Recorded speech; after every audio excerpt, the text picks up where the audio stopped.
կոնցեսիոն կառավարման իրան կունքը վաճառել է, ընդ որում նշում է, որ այնպիսի երկիր, որ թե մեր թե Ռուսաստանի համար այսպես ընդունելի լինի։ Բայց Ռուսաստանացի ժամանակ այսպես հասկացվեց ամեն դեպքում հաստատն ռուսական կողմը տվեց, որ իր համար առհասարակ այս հարցը քննարկելը, այդպես իրենք բացասական են սրան վերաբերվում։ Դե ինչպեսի լուծում է։ Հայկական կողմը, եթե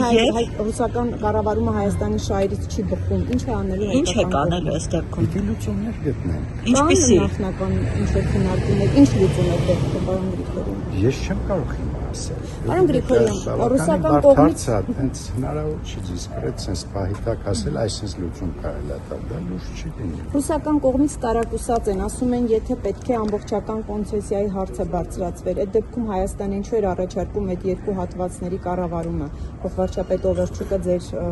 պատվիրակության մոսկովյան բանակցություններից հետո այդ հարցը բարձրացնում, ինչու Հայաստանը այդ դեպքում առաջարկեց։ Ով էր տարակուսած։ Ռուսական կողմից եմ ես Օվերչուկը նկատի ունեք։ Նման բան չի ասել։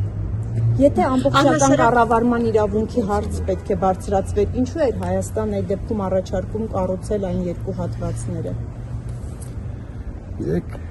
Ես կարծում եմ, այն ինչ որ օֆիցիալ տեղի ունեցել, այո, մենք առաջարկել ենք կառուցել երկու հատվածները, որպեսզի երկաթգծի վերջո լիարժեք լինի եւ պատրաստ լինի ապաշրջափակման գործընթացին։